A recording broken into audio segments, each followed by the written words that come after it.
This is a test of the Boundary Park alert system.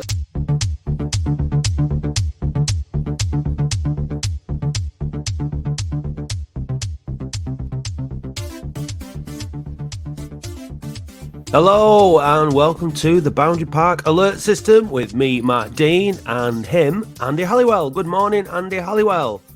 Good morning, Matthew Dean. Nice to see you again. Nice to see you again. Saw you in the flesh in the week. Yeah, it was a nice treat, wasn't it? Yeah, it was. Yeah. We went to Liverpool for the Football Content Awards and then came home without an award. But we had a good do, didn't we? Yeah, we had a good do. I felt it on Friday. Oof. Yeah, not as much as Dave Bradley though. He had to get up for work then and leave the hotel room early doors, and he was a disgrace when he went to bed. Honestly, it was like I remember my first beer, Dave. It was that kind of level. It's like, come on, what's wrong with you? Yeah, and then you skulked off. So yeah, I had to go. I was going to get in trouble if I carried on. Yeah, no. To be fair, we did shift a good few pints of Guinness in a fairly swift amount of time at the hotel, and then down to Anfield, and then Andy proved his credentials and obviously he's got a reputation somewhere of being a bit of a table football aficionado. Gave us a bit of a whooping in Anfield on that, which was really annoying, but never mind. So you came out of the night victorious in some ways. Yeah, it was interesting. We'll talk a bit more about it later on. But yeah, we've got a win to talk about today. But before we get on to the win, do you want to bring in the fan guest, Andy? Yeah. Let's ask the ritual questions. Hopefully our fan guest is prepared. When was your first game? Right, Andy, my first game was first game of the 82-83 season, first home game of the 82-83 season, Oldham versus Shrewsbury Town. 1-0 win, 3,731 in attendance. Now, what was that Joe Royle's very first game as manager? I'm not sure if it was his first game. It was his first home game. So it was 28th of August, so perhaps we played away before that. Not sure. Okay. Who was your first favourite player then? So my first favourite player, a few years later, and quite a common one, Andy Ritchie. Just like an absolute craftsman of a centre forward. He was so good all round in terms of his game. So good at heading a football. It's almost as like he had a third foot instead of a head. Didn't really look like a centre forward, but certainly played like one. So yeah, Andy Ritchie. Yeah, I've just checked. It was Joe Royle's first competitive game as manager. We were at home first game that season. I thought it was. What is your favourite Latics related memory?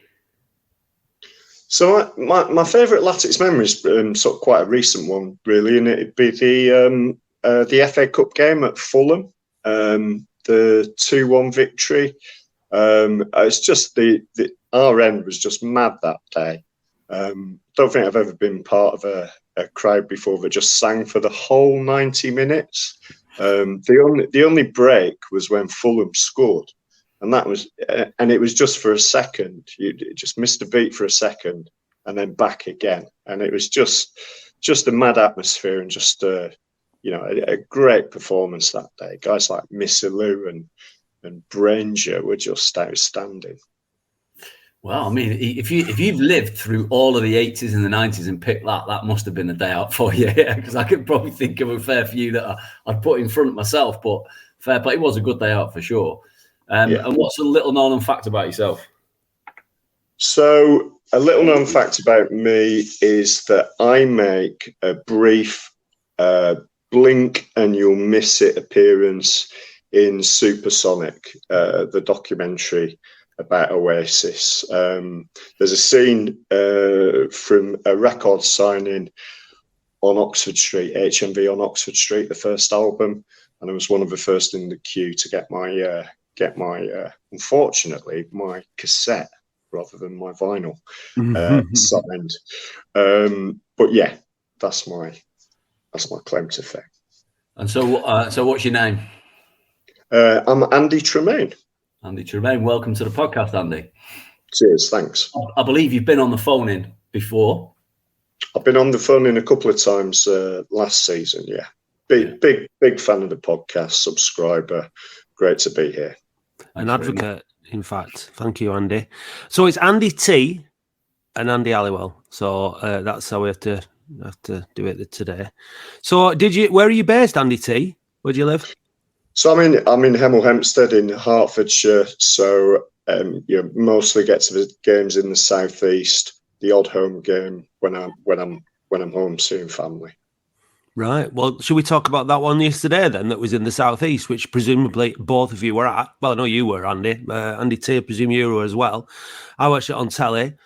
My very, very brief assessment of it, and you can tell me if it was like this.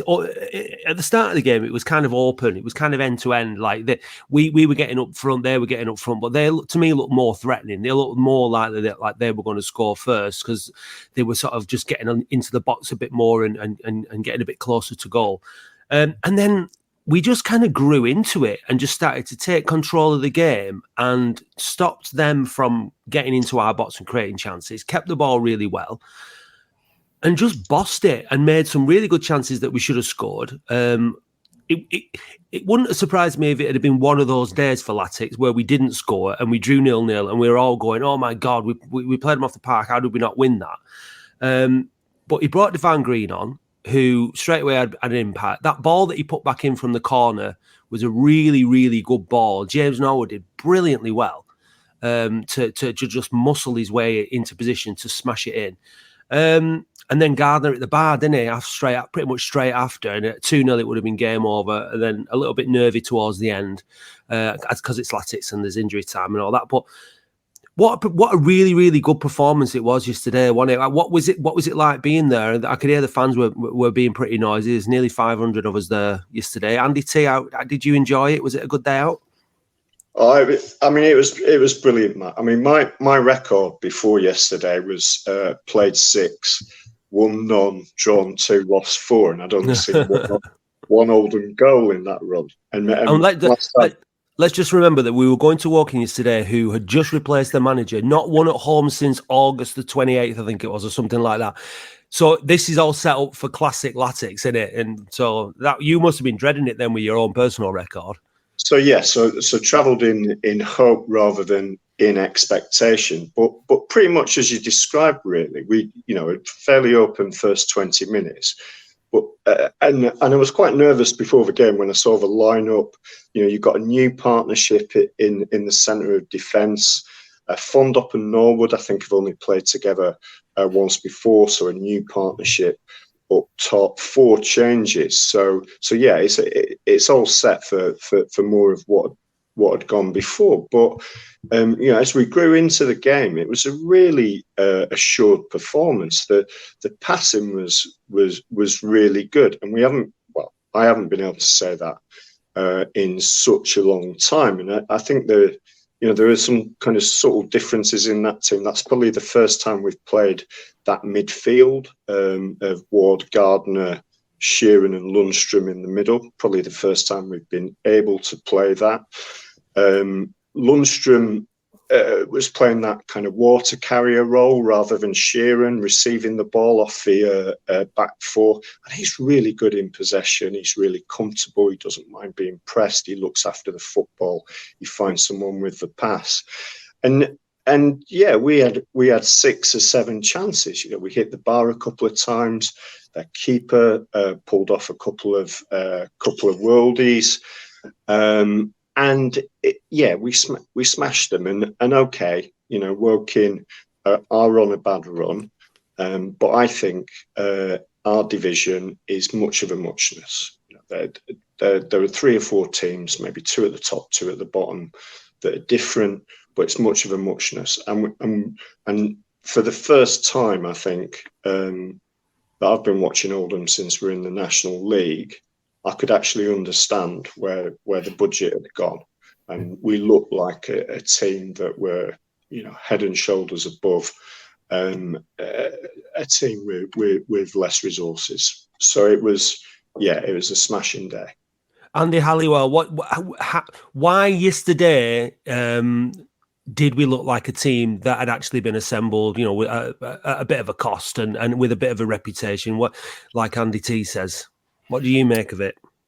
We probably had more of our better actual footballers making up the 11, but he's obviously starting to drill that team how he wants it. That was the best performance I've seen us live this season. I didn't go to the Aldershot home game because I was on holiday at the start of the season, so I don't know how well we played that day, but I believe that was tight. I know we won, comfortably in the end. I believe that was tighter for long periods, and then we scored a few goals at the end. I was trying to think to the last time I saw us play as comfortably as we did yesterday.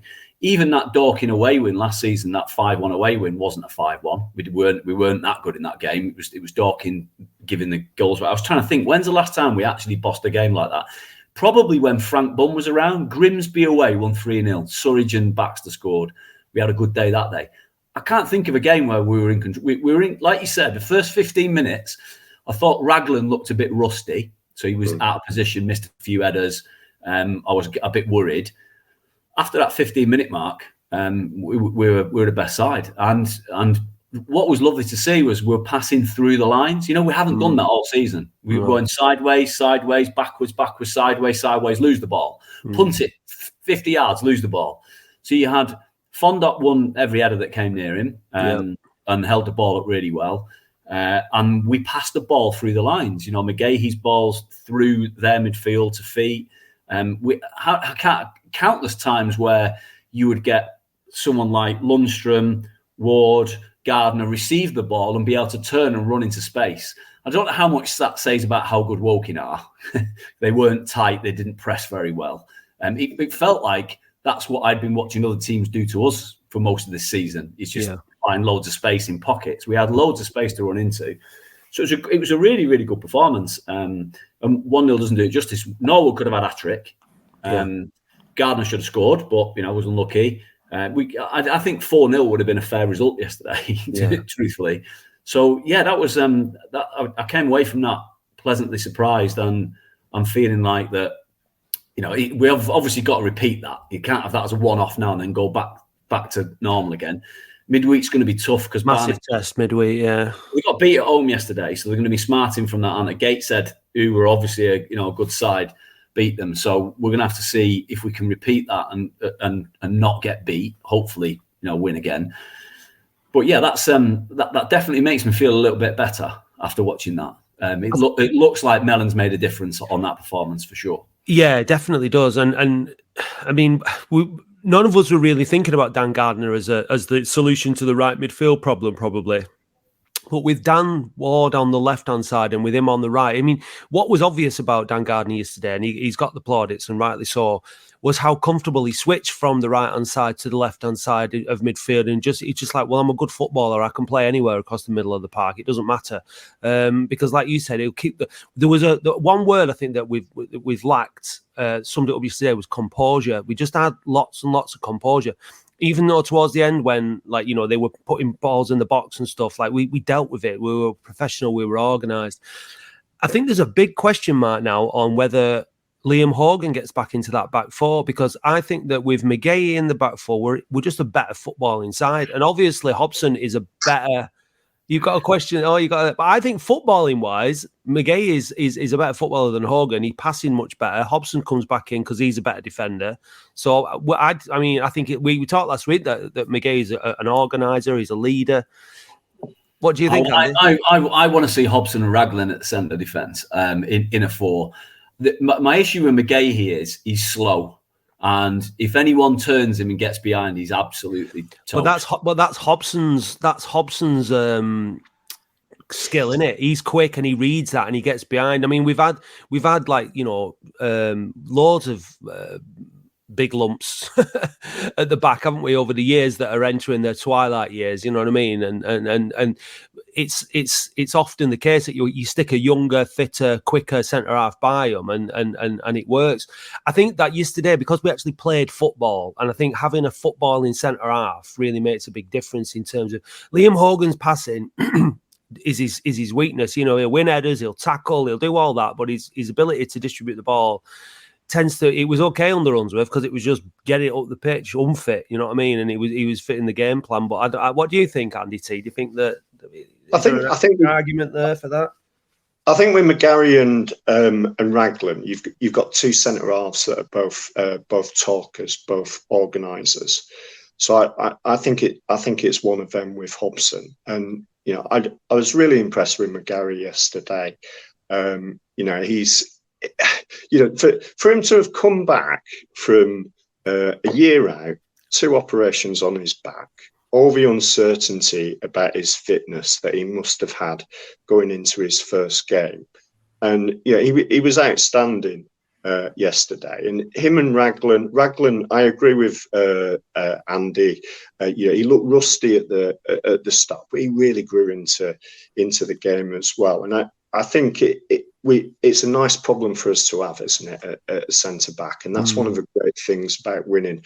The great thing about Raglan coming in and playing like that is that, you know, it gives the manager a difficult choice. So for me, yeah, it'd be either McGarry or Raglan with Sean Hobson. So Hogan was suspended, is that right? Yeah. Hobson picked up an injury of some description. Not sure about what the story is exactly, but and then so what do we do Wednesday? Do we start with the same team? Can Dan Gardner do 2 games in such a short space of time? You know, that's the problem. This is where, like, today or this weekend on Saturday, we've seen, like, okay, so, you know, we get our best midfielders on the pitch. It'll work, but we know what it's like with Dan Gardner, so I think we're probably going to have to make changes, or is he just going to stick with it and say, look, as long as you're feeling okay, you can play? Well, it sounded like from the post-match interview that Mellon gave that Hobson's pulled his hamstring, so you'd imagine he isn't going to be fit for Wednesday. It'd be too soon. Alex Reed's done his calf, I think, or his thigh, one of them, so he's probably not going to be fit to make the squad either. If you remember when we had that little run under Thompson, you know, Thompson Redfern, we had played a couple of decent games, and then when we scraped that win at Kidderminster, he was playing Gardner every week then, wasn't he? Yeah. Tuesday, Saturday, and then he got injured again. Then he disappeared, didn't he? Yeah. So he's going to have to be managed because he's made a balsa wood, isn't he? So he's going to break down at some stage if they don't. So they're going to have to try and manage him and see if they can rotate players in and out of that midfield. But he was fantastic yesterday. You know, the passing moves, some of the passing moves through the lines, out wide, you know, back, and we were sort of going diagonally up the pitch instead of sideways. Yeah, it was great to watch, and there's some lovely little flicks and turns around the corner from Dan Gardner. You know, but I also thought Norwood was exceptionally good yesterday. Brilliant. He'd drop in the pocket, pick the ball up, and then he had a couple of turns of pace where he absolutely ran at him. Yeah, and he, you know, he seemed to almost like get 3 years younger as he did it. It was like over 10, 20 yards. He's quick when he puts the burners on, isn't he? Yeah. So I thought he had a great game yesterday, and he was unlucky not to score. He hit the target with those 2. That last save that their keeper did from Norwood's shot was absolutely brilliant. What a save! I mean, Norwood absolutely thumped it, didn't it? It was flying in, and he got over and saved it really, really well. There was one in the first half as well that the keeper pulled off a save where he hit the target. And there was only one that he really missed, Norwood. He tried to side foot it in and it went past Fondot. But I think he finished Fondot with those 2 chances that he had. It looked like they weren't quite on, like they weren't quite going to him like they should have been, and he was a little bit off balance. I haven't seen them back at first attempt. They were really good chances, but I'm not so sure they were sort of, you know, he was properly set for him. I don't know how. But I think, like you said before, his all-round contribution, him and Norwood look really good, especially like away from home in that situation where you've got to give their defenders something to worry about, and you've got to unsettle them and all that. And he did that really well yesterday. He was a big physical handful. I mean, them 2 up front, it got to be a bit of a nightmare for anyone to physically, I'd say. I still think that Joe Nuttall's a better footballer than Mike Fondot. I concede he has not shown enough of it, and it's been fits and starts, and really he hasn't warranted a place in the side in the last few weeks. I think he's fit. He's just not making the bench. So, but I'd like to think that he could work his way back in, because he's also a physical presence and he should be able to hold the ball up. And I just think he's a slightly better footballer more than slightly better footballer than Mike Fondop. But he is, but he doesn't match Fondop's energy, his attitude, his work rate, his commitment. He all that stuff does. And all that stuff's on Joe Nuttall. I think you're right. I think technically he's a better footballer, but he leaves too much in the dressing room every time he comes out. And if you're going to do that, you're not going to make the team, are you? No, quite right. And obviously, what he was doing yesterday was, how many times has the ball been humped forward under Unsworth and it comes straight back at you again, and it's just another wave of attacks from the opposition. That didn't happen so much after about 15, 20 minutes yesterday for the rest of the game, on the basis that he was part of that hold-up play. He would control it well, bring it down, link players in. He wasn't losing the ball a lot. Who's there pushing on at the front of midfield, closing down? Who wasn't there last week? Nathan Sheeran. He's really, really important player for us. I mean, he's proving that now, I think. I mean, with Fondop, I mean, it could be a coincidence that Norwood had arguably his best game for us yesterday, but I don't think it is. It's only Fondop's third start this season. One of them was the disastrous game against Solihull where he gets sent off in the first half. But yeah, yesterday he put himself about, as we know Mike Fondop will. He occupies the centre halves. He does all the physical roughing up stuff, which allowed Norwood to drop back into the pocket. I don't really remember Norwood having to contest a header yesterday. It was all on the deck. It was all pace. It was power. It was skill. I mean, Norwood's got to be up there as one of the best passers at the football club. I don't remember him miss passing yesterday, and some of his passes were just superb. And yesterday he really looked like the player I think we all hoped he would be. So I mean I think Fondop and Norwood, it might be by accident that we've arrived at that as the front two, but I'd like to see that given the opportunity to grow a bit. Oh, definitely. I mean, but the main thing about Norwood's performance yesterday was the fact that he had a good midfield, playing well, controlling the ball, keeping the ball, like all the things that we've been saying for months about what was needed at the club. It came into fruition yesterday, and Norwood is always going to look like a better player when he's got better players around him, actually using the ball properly, not frustrating the hell out of him. And we've seen it so many times when you watch it. It's easier when you're watching it in the flesh, but you'll watch him making runs and dragging defenders around, and I'm going to go there, but not receiving the ball, not the player's not seeing the pass, and it just frustrating him as the game goes on. But Dan Ward yesterday, back after a long time, did really well. Lundstrom again, he's starting to get up to speed after a long layoff, and it's really, really encouraging. I think, like you said, Andy, there's obviously now some of the influence of Mickey Mellon starting to appear in the team in terms of the training and what they're doing on the training ground, working with formation, working with the ball, all that stuff. It's this is the thing with Latics, and it's one game at a time. We just have to wait and see. We're going to go to Barnet on drummer after Rochdale. That's our first win since Rochdale. So we're after the Rochdale game, we're all buzzing and everything. And we go to Fylde on the Tuesday and get leathered 3-0 by bottom of the league. Well, we're going to second in the league this week. And so it's one game at a time. Well, we're going to do the phoning on the Thursday so that we can all reflect on the match. But I mean, signs of progress are going to be evident if we put up a good performance and a good showing and get some kind of result down at Barnet. That's what it's all about now, because winning a game and drawing two, or winning one, losing one, drawing one is we've not lost in the league, have we, under Mellon? Yeah, you Fylde. Oh, sorry, apart from the Fylde game, yeah. But since the Fylde game, we lost in the Cup at Newport. We've drawn 3, haven't we? So we've won 1, drawn. Oh no, we've won 2. Lost 1 and drawn 2 or 3 now, is it? How many games have we had under him in the league? Is it 5?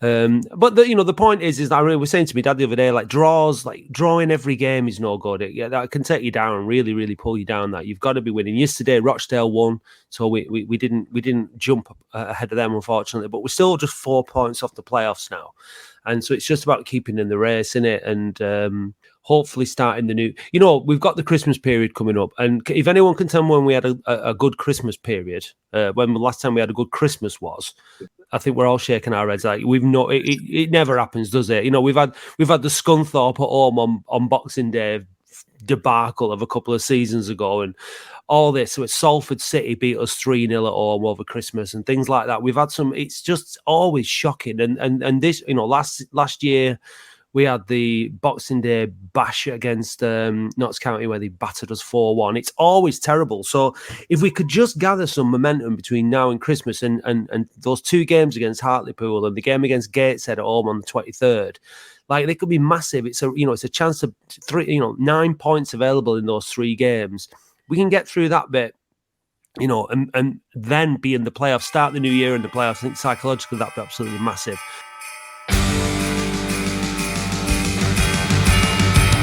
On Friday, the 22nd of December, join us for the Boundary Park Alert System Christmas Do at the Cotton Rooms on Rock Street in Oldham. Yes, it's £20, but for that you'll get to enjoy a delicious pie and beef paste supper, live music, special guests, and the kind of entertainment that you will not find anywhere else. We'll be taking Mad Friday to a whole new level. So visit ofcpodcast.co.uk/shop to get your tickets before they sell out. See you there. We try not to get too down when we lose or when we play badly. You don't get too worked up about winning 1-0 away at Woking, but you can only take it one game at a time. There definitely was hope and optimism coming out of that performance yesterday. Andy T, have your expectations changed at all since the start of the season, or and where are you at now in terms of where you think Latics will finish up at the end of the season? I think it's really interesting the way you frame that, Matt. That I kind of really got back into football since or back into Oldham since Frank took over the club, and been following it a lot more closely. And it has struck me with Twitter, with the message board, that people's mood in respect of Latics kind of changes, if not day by day, sometimes even hour by hour. Yeah, on by the hour, and each performance takes us on a roller coaster. And in the social media age, we can react to it instantly, can't we? And we're in our own echo chamber, and we can get a bit carried away. So you're right; it's only 1-0 yesterday, but I think there are real signs for optimism under Mickey Mellon. I think we've got a serious manager there. We've got someone who's got a track record in football. We've got someone who's taken a really interesting sabbatical to, grow as a person. And we look at the game yesterday, and I know no one's got an awful lot of time for David Unsworth, but that midfield we put out yesterday might have been the midfield that we wanted to put out in the first game of the season. And after 20 games, we actually managed to get that midfield on the park. But I mean, in short, I still think, and I've largely felt throughout the season that the playoffs are eminently possible, and we should be getting into the playoffs from 10th in the league, 4 points off the playoffs. Good new manager. I really like the way Mellon hasn't come in and badmouthed the players like Unsworth did when he came in. That he's worked with the squad that he's got to assess the squad that he's got before he brings other players in. I just think that's smart. It's respectful to Frank and the board in terms of not wasting their money, and it's respectful to the squad as well. So I'm very optimistic about the Mellon era. Yeah, I think that's a good assessment. I think what we're talking about there, I think you've made an interesting comparison when you talk about Unsworth and you talk about Mellon. Two guys who we mentioned, Andy, before are actually of a similar age, really. There's only a couple of years in it. But in terms of management experience, absolutely gulfs apart. And I think that what you said there, Andy T, was a good point, that Unsworth was maybe a bit too quick to criticise, and Mellon has got a lot more experience and he's taking it a different approach. I think there was a frustration about David Unsworth, like, God, what are these players doing week in, week out? He kind of expected them to be able to do more, whereas Mickey Mellon, he's obviously, well, it's his job to get more out of them, kind of thing, and that seems to be the approach. I think it's also a good point about the midfield and about not seeing the team that we hope to start the season with. Andy's obviously till this point, Andy, you're still your standout moment for this season, and the season defining moment is Southend away. Well, we'll have to see how that pans out. Well, I'd be delighted if that were to change, and the season defining moment would be a victory at Wembley. But absolutely, I was so in shock on that day because my expectation was that we would compete this season. I'm not saying we'd win it. I'm not saying we'd go up, but we'd be able to compete. And we were so far off competing that we've had to really come from a long way behind. And yesterday was the first time where we looked, that I've seen as this season anyway, where we looked like we were a good team that for the division we're in, where we could control passages of play comfortably and look like we could probably put teams aside. So that gives me some hope. I mean, like we were getting a little bit of stick after last week's pod. You weren't here, so you can blame me and Matt for it, for Dave for sounding a bit negative. I'm not sure that's some people's perspective. I'm not sure that was the case necessarily. Dave was probably a little bit down on watching the team last week against Eastleigh, and we're definitely a bit more positive today. But we are tempering it always with, it could easily not be repeated next week, and we're back to square one. And for me, I guess I'm trying to manage my own expectations and hopes a little bit, because if you look at the league table, the challenge with the playoffs in this division, of course, is that if you finish 6th or 7th, you've got to play an away quarter-final, an away semi-final, to go away to Wembley to beat probably second or third, who have only got one semi-final to get through to Wembley at that point. So it's quite a difficult task to finish 6th and 7th and go up. I know you can get momentum coming into it, but it's much more difficult on the basis of all those away fixtures than it is in the Football League. So if you're going to give yourself a really good chance, if you're not going to finish 2nd or 3rd and only have to face one semi-final, which is a home tie, you need to finish 4th or 5th. Well, 5th, Gateshead currently occupy 5th place, and they're 5 points in front of us. And then Solihull, who are 4th, are 5 points in front of Gateshead. So, we're 10 points behind Solihull Moors. They got beat yesterday, I noted. So we've still got quite a long way to come back from. So that we've also got to play all those teams above us before that. So we've got the opportunity to get 3 points back on all of them straight away, haven't we? So. We have, but that means that level of consistency's got to come into it. So we can't just do what we did yesterday or at Rochdale and then go and get stuff in that file. So, well, if we're going to make the playoffs, then there's that consistency is going to have. Whether we finish 6th, 7th, 3rd, 4th, 5th, whatever, it's going to have to come in, innit, at some point. Yeah, at some point. I mean, yesterday, I think based on just bringing in the Southend situation again, about the performance. I think yesterday's performance was probably the type of performance we were expecting to see at Southend, really. I know Southend are a far, far better team than Woking, but that was what we were looking for, that kind of that zip and that energy in the organisation and the passing, and and we didn't get it. We didn't have Lundstrom starting, but I mean, I don't think the team that started the season was. I mean, we didn't have Freeman, did we? In there, but I mean, Raglan was in the squad. McGay wouldn't have been in the team because he was injured. But it wasn't massively different. I think Dan Ward started, didn't he, against Southend? So Fondop and Norwood were available and all that. So I just think that it kind of feels like yesterday. Now, if like you say, we can find the consistency that now is like the starting point. That's like the building block. It's like that is where. That should be the minimum expectation now in terms of performances. Like, you've played like that away from home. It might be Woking have been on a bad run and blah blah blah, but we beat them. And every team, you just got to play well and beat them. And I think that has got to be the minimum expectation now. If it drops below that, it's a failure, isn't it? I think that's the thing. We've set the standard there now. That's how we can play. I'm sure that's what the manager will expect. I'm sure he's going to want that performance out of the team every single week. And we won't get it every single game, but more often than not, we need that we need to look like a team like that knows what it's doing. Because we certainly started the season off at Southend looking like we didn't have a clue, not a single clue. The difference between, it's a truism, but the difference between successful football clubs and run-of-the-mill football clubs is consistency, isn't it? It's putting winning performances in, week out, and sometimes you won't win because of the vagaries of the game, slinging arrows of misfortune and all that, and we've been on the rough end of plenty of that.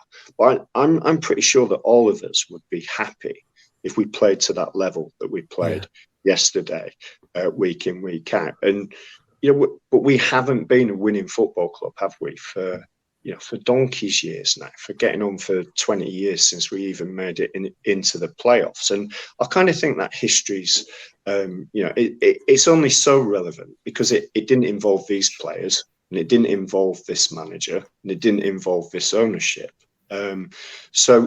It's steeped into the wider psyche, innit? It's particularly in the fan base, and I think we're the one. I think we're the last ones to shake that off, because, like you said, all the professional staff, it doesn't matter to them. It's irrelevant to them. But it's in our psyche, and we hold on to that negativity more than anybody else does. I'll tell you what was interesting was in his post-match interview, Mellon, as all managers do, he mentioned the number of fans and said thanks to the fans. You sort of take it with a pinch of salt, but I think there was a genuine sort of surprise. And he said you could feel it in his voice. I couldn't believe how many turned up, he said, and it felt like it was a genuine comment. And then you look at the away sort of attendances for other teams yesterday, and we took about the same as Chesterfield took to Southend, which is about 200 less than we took to Southend when we went there. Yeah. And you think to yourself, imagine if we were good, because we'd have probably been getting close to 1,000 if we were near the top of the league yesterday. More would have travelled. I spoke to some people yesterday who were saying, they were at Woking, but they were like, oh, I don't know if I can be bothered going to Barnet in the week. And then I spoke to them at the end, they were like, well, see you at Barnet. So their attitudes changed. You can feel if we were to start winning, it would really, and I've said this to loads of people, that the atmosphere is going to be amazing when we turn. And we will turn. It's just a matter of when, isn't it? It's like it's a little sparky. I had absolutely no intention of going to Barnet whatsoever, ever, because it's on the telly, it's midweek, there are things to do. And then I think it was this morning, I was like, oh, Barnet on Wednesday. Do you know what I mean? It just kind of like, it does, it gives you the spark to want to go. I just want to mention Southend again, not the game that we played against them, but Southend United, who had 10 points. In the week that Everton got deducted 10 points. I'm sure Andy's got something he'd like to say on that at some point. But Southend got deducted 10 points. If they hadn't have been, they would have been in 5th place, 2 points clear of 6th. So they would be in the playoffs. So, and this is a team that I think they started with 12 professionals or something stupid available to them, or at one point they only had 12. A club that's been in turmoil. What an amazing job Kevin Mayer and that team of players have done, and I wouldn't put it past them. I mean, they're a way off. They're like a good way off the players still at the minute, but they've done a fantastic season they have. I mean, no disgrace losing. It was the way we lost to them was a disgrace, but there was no disgrace to losing to them. They're a really good team. I think they're the exception to the rule, aren't they? In terms of the kind of when a club is so dysfunctional, but they're still performing like that. I just think they deserve a huge amount of credit. Well, Kevin Mayer does. He's got that everything against them sort of Alamo attitude, hasn't he? And he's obviously got them. They're only 3 points behind us. You'd fancy that they'll probably, or they could easily catch us, and they could be fancy for the playoffs, and they won't be easy to take on if you get into the playoffs for sure. No, he's done amazing. I mean, I was chatting to some people in the pub yesterday who were talking about Everton, and you can hear the news media, unprecedented points deduction for Everton. Unprecedented? What are you talking about? Luton Town are in the same division you and have 30 points deducted. What? They're so insular, aren't they? The Premier League. Just think that nothing everything around them is just irrelevant. It's amazing. And if they've got deducted 10 points, City had better get relegated 4 divisions. Yeah, I mean, what's the story with the City thing? Is that just like an ongoing investigation or something, or because we haven't seemed to heard anything about it for ages? Well, I think it's more to do with the fact that City have got all their lawyers on it. Yeah. And they've probably got a budget, a budget which is so deep that they can pay whatever lawyers they want. They just basically keep getting, the can kicked down the road, so that a combination of the FA or UEFA can't punish them and can't give them a points deduction or whatever. But you'd imagine at some point it's got to come to a conclusion. But my expectation, I don't know about yours, my expectation is somehow City will get out of it, because they'll find a way out of it. And I'm not going to suggest how they might do that, but my expectation is the case. It's interesting, though, isn't it? Because the whole FFP thing at that level is, at our level, it's running your football club properly so that you don't end up in the mess that Bury ended up in, and technically, we were probably onto, and many other clubs.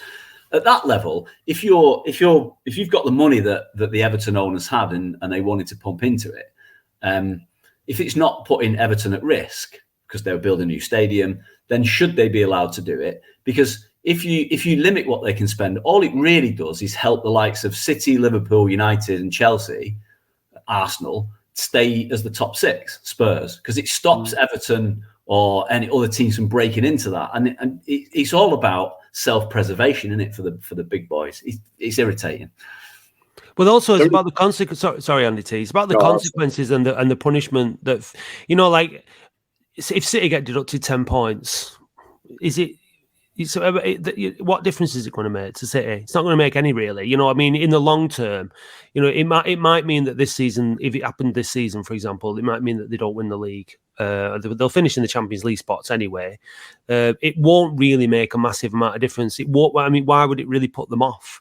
It's just like when because at the end of the level of money that they've got, it's like with Newcastle now. It's just it's almost infinite for as long as they want it to be infinite. So it makes no difference. So they're not. It's like putting a sticking plaster on when you've lost your leg. It's not going to make any difference, is it? So they're not treating the issue, the real issue. They also announced this week, City, that their turnover for the season in which they won it's not profit, I appreciate, but turnover was £700 million. So it's going to come. How much of that did they give themselves? That's the question, isn't it? Do you know what I mean? In their own sponsorships and all this kind of stuff. Well, yeah, all because where do you generate that kind of money from? Well, I think they got like 100 odd million for winning the Champions League, but like 700 million. There's talk that there's going to be a club, hasn't yet reached it, but the turnover will reach £1 billion in the next sort of 5 seasons. You think what's our annual budget? Probably about 1.7 million, something like that. It's absolutely mental, isn't it? Did you see? Sorry, I was just going. Andy T, you were going to say something on that, mate. I mean, just in respect of the financial fair play. I mean, clearly, I've only got limited interest in football clubs that are the playthings of nation states and multi-billionaires. But I guess potentially it stops clubs going down that Bradford City route from all those years ago, where they just go crazy in terms of bringing in players that they can't really afford, and end up. Bradford are probably still paying for that now, aren't they? Down in League Two. So I think there is something about. And we've experienced this, haven't we? That thing about the fiduciary commitment of football club owners to kind of keeping a club going and not wrecking it for history. The only thing that I think that there's, you talk about, this, it's called financial fair play, right? It's not fair, obviously, but like the only way that I think you can possibly tackle this thing is to have, and it really ought to be across each football federation. So through UEFA or whatever, that there should be prices, because this is all about players. It's all about players' wages, and it's all about the cost of players, how much they cost. So there should be some kind of a grading system on players. The top graded players cost There should be a limit on what can be spent on those players. So if your Lionel Messi's, your Jude Bellingham's, this kind of level of player, whatever that ceiling is, that is it. And they're then capable of earning a wage from a club up to this amount. So it's a wage cap. Now, these kind of players can make absolutely millions and millions on endorsements and sponsors. They can do whatever they want on a personal level. They are going to make a shitload of money, but that shouldn't be at the expense of football clubs and football, because every time all these top clubs spend all this money, it trickles down and has a negative effect on the rest of football. So the only way to do it is if your League One players are worth the max bump, League Championship players are, and then you can cap this. You can actually cap the spending on what people are spending on players, and wages for players are capped at a certain level, and they're reviewed every 5 years or whatever. I mean, like that. It's only that level of regulation in the game that is going to stop it from just inflating like it has done and going to ridiculous levels. But there's absolutely no desire to do that, is there? Unfortunately, but that's the kind of thing. I mean, that is not an unreasonable proposal. That should be seen as reasonable enough. Yeah, we'll all still make plenty of money. There's plenty of money to go around.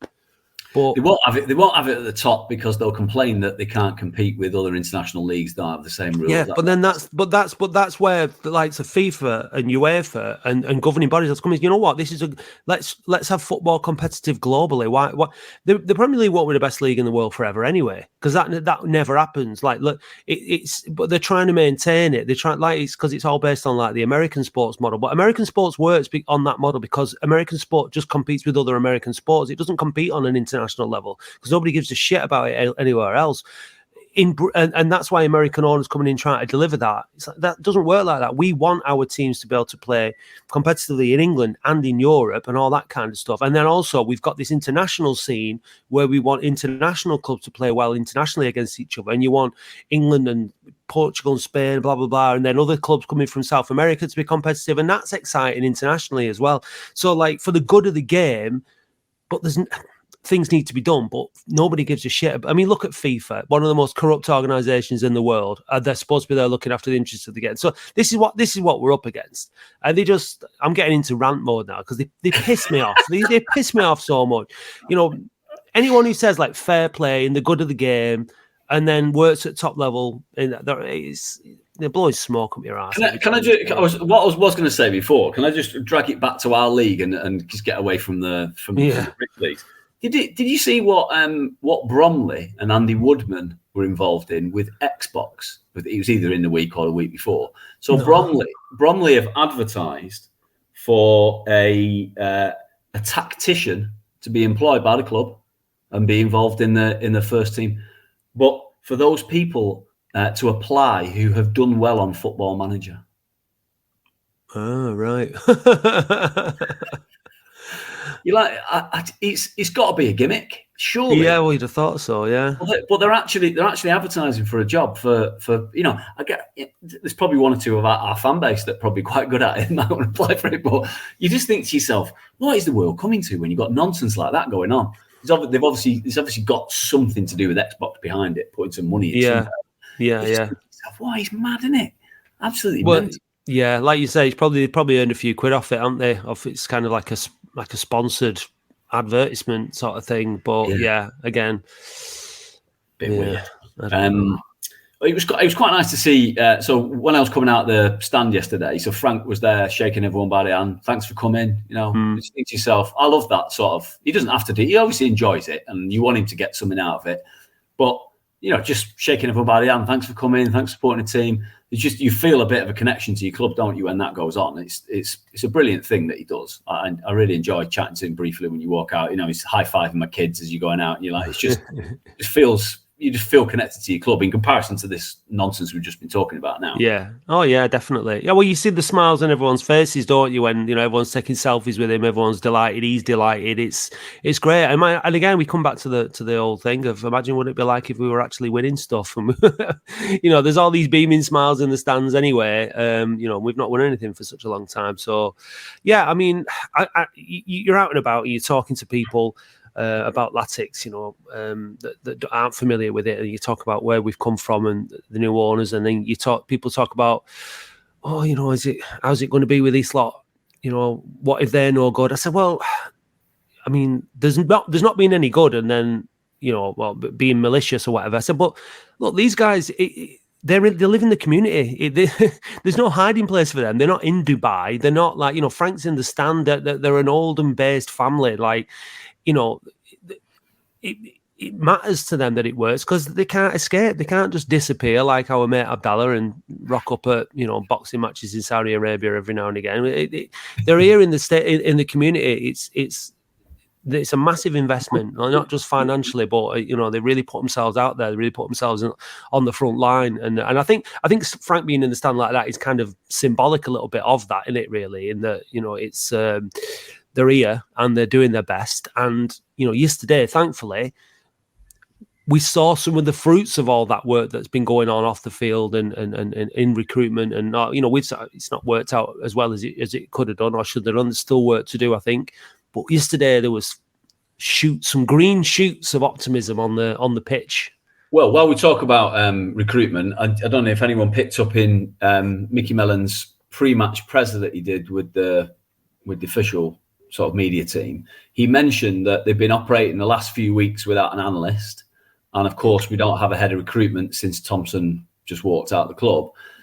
And I think we might be close to filling those vacancies if we haven't filled at least one of them already. I'm not sure I can say who particularly, although I don't entirely know for sure. So that'll be interesting to see over the next few weeks exactly how those positions get filled and what that means.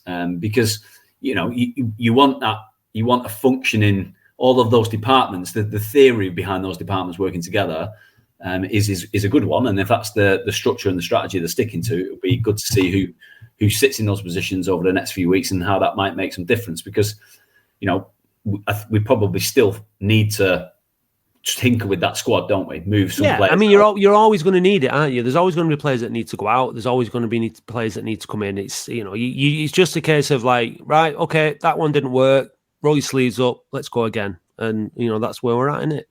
Yeah. I mean, just in respect of the analyst vacancy, is it worth me mentioning that I've just taken Hemel Hempstead Town to Champions League victory in Football Manager?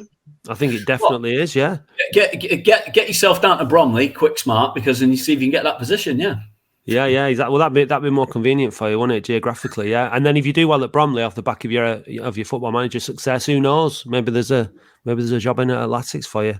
But anyway, look, the only way that you're actually going to get any credibility about football knowledge, Andy T, is how you perform in Latics Mind. So let's get this first things first, and let's get this out of the way. Are you ready?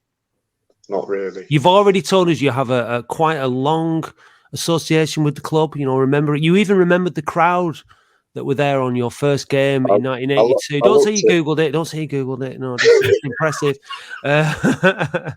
Right. Good luck. Cheers, Matt.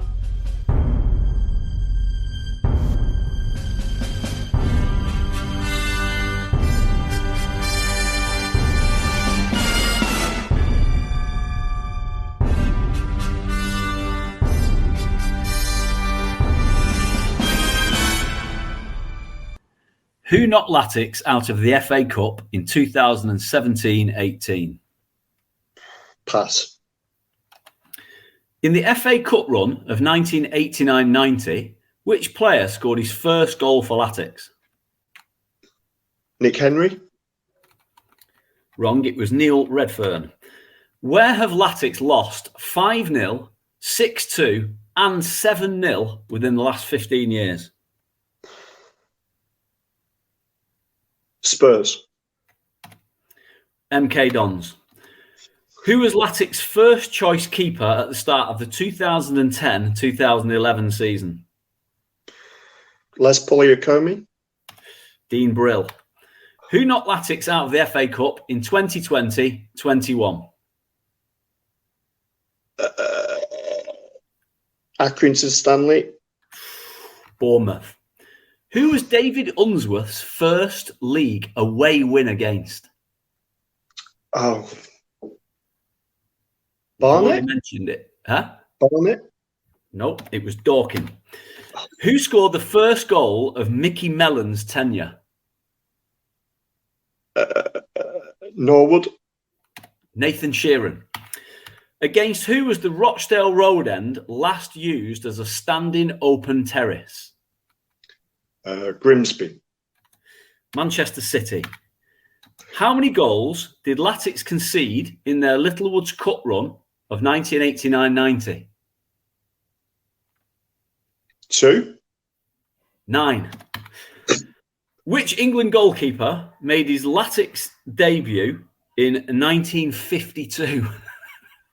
Frank Swift. Oh, that's a good guess. Eddie Hopkinson. Which goalkeeper did Latics sign from started so finish? Which goalkeeper did Latics sign from Gretna in 2008? Oh, it's that guy, Greg.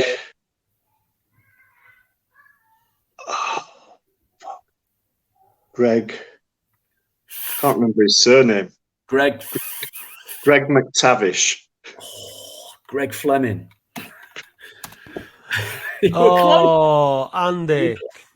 That was, you know what? I felt your pain through that then. It was like you were like honing in on like particular time zones and like players that were like almost around. It was like, tantalizingly close on some of them.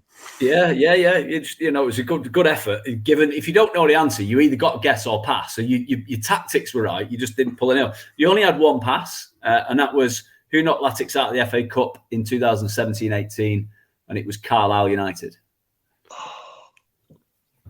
I'm smashed to bits. Do I get half for Greg?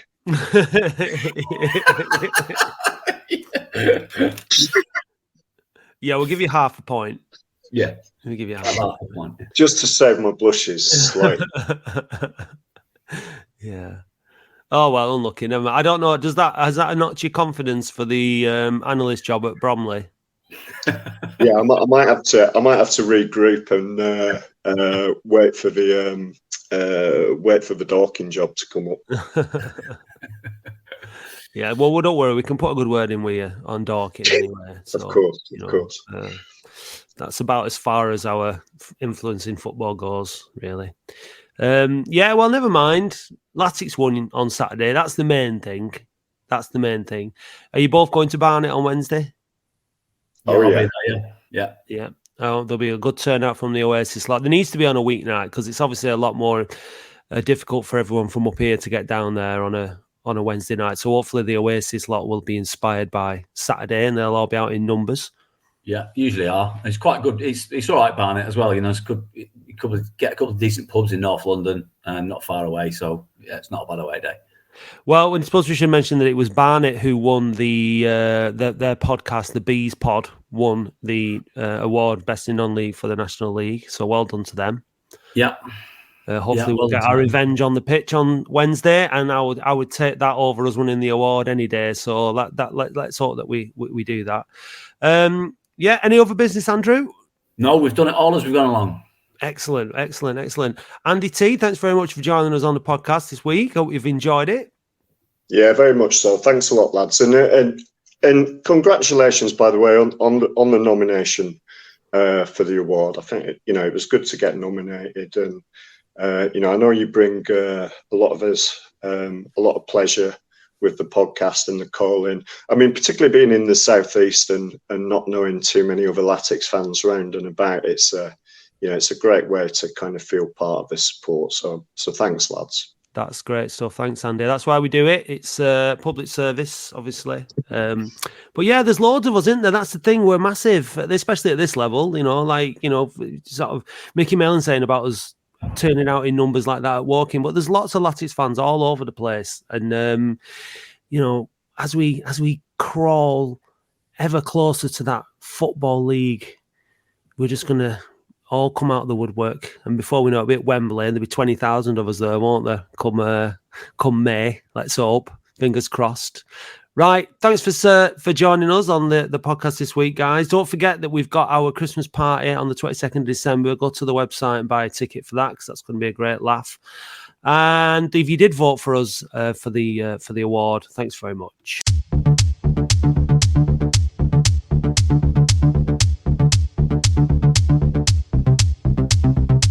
A Look at Latics is brought to you by the Boundary Park Alert System podcast and the Latics Football Phone-In, hosted and produced by Matt Dean, Andy Halliwell and Dave Bradley for QPod Productions in Oldham. QPod is Oldham's only dedicated podcast production company and brings you the Boundary Park Alert System every Monday morning on Spotify or wherever you get your podcasts. The Latics Football Phone-In is live streamed on our YouTube channel every Wednesday at 8:30pm and is available to watch there straight after the live stream is finished. If you'd like to learn more about either show, please visit www.oafcpodcast.co.uk or follow us on social media at OAFC Podcast. For more information about QPod, please visit kupod.co.uk. Thanks for listening and see you next week on A Look at Latics exclusively for Oldham Community Radio.